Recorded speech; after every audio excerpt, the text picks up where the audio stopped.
So we have often many tasks to do in our day-to-day life, and we make to-do list, but we fail to complete it, and the loop goes on every time. So what can be the other ways to overcome this? Write the right things in your to-do list, and then you'll be forced to complete them. The reason why the to-do list goes unattended and a begging is because it is full of worthless tasks. You write 1, 2, 3, 4, 5, 6 to-dos. Not one of those 6 is something you can love to complete. Love is missing. Therefore, you find excuses to avoid those 6 tasks, 6 out of 6. Then you push yourself using the thing called willpower. And with great difficulty, you manage to complete 2 or 3 out of the 6. And 2 or 3 is enough to somehow cross the line and get you passing marks in whatever examination. Life has all kinds of examinations. And then again the list is remade next day. And again you find 2 out of 6, 3 out of 6. The cutoff has been cleared. You have survived for the next day to repeat the same story. The problem is not the absence of willpower or motivation or whatever. The problem is that you do not know the tasks to take up. When you pen down something, when you assign a task to yourself, ask, is it important? If it is not important, why must I pretend to give it importance? Why must I even jot this thing down? Let me be bold enough to simply omit it or strike it out. And if something is indeed important, why can't I sit with it for 5 minutes and appreciate its importance?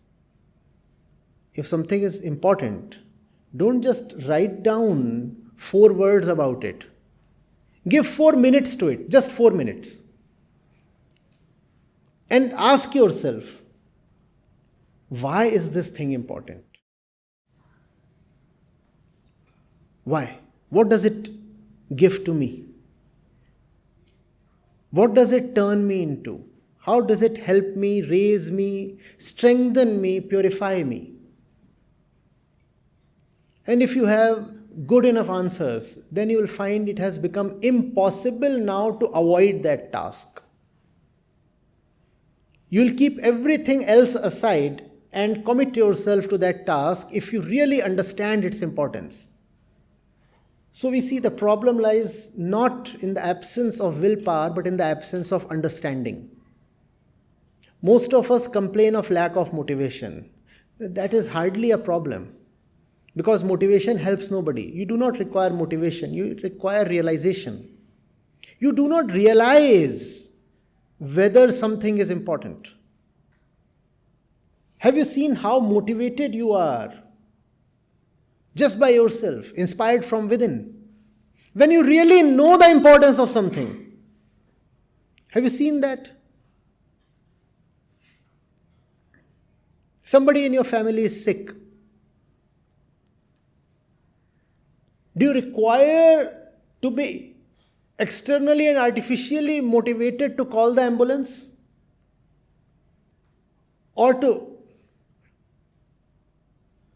put that person in some car, some vehicle and rush him to the hospital? Do you feel demotivated? No. There are so many things you just spontaneously feel inspired for. Why? Because there is some kind of clarity. You know the task holds something for you. And that's what energizes you. You know what this task is for. Unfortunately, as happens with most of us, happened with me as well, we do not know why we are doing a lot of things that we do. Why are we there in an engineering campus? Because that's the in thing. Why do we find ourselves in a particular department? That's what our rank gave us. Why am I in a particular hostel? Pure chance, randomness. Somebody allotted that hostel to me. Why do I have to attend a certain course? I don't know. I was given a timetable and a schedule, and it said mechanical workshop, Mondays 8 a.m. to 12 noon. So like a zombie, I am standing there. First of all, I don't know why I am there in mechanical. Then I don't know why I am there in the workshop. And then the workshop assigned me some task. I duly wrote that down in my to-do list. Now, how will you feel inspired to take that task up? You have no relationship with that task. Do you see what is missing? Love. You just don't know why that task needs to be done. They have sent you to the foundry, or to fitting, or to carpentry, welding. How many mechanical chaps here? Nobody. The college does not have mechanical at all. Oh, IT.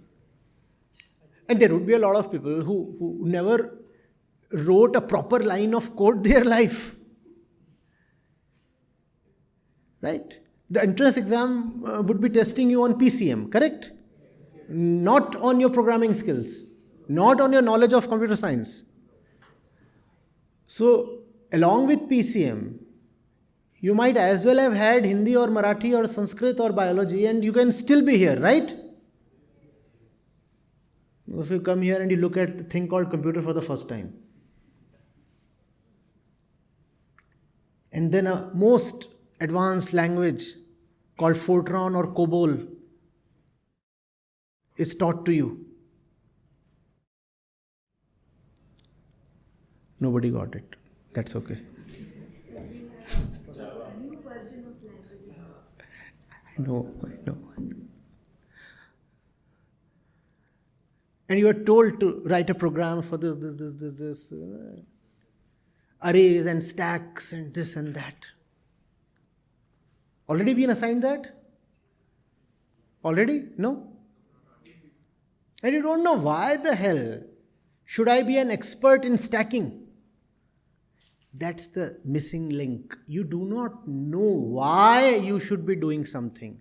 Once you know why you should be doing something, the hows become instantaneously clear.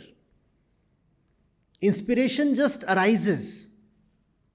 It is no more an external task. It is your own. I want to do it. I love it. Then you will go even beyond the mandate. Nice. Let me try this one out as well. There are additional problems on the net. Can I try my hand at them?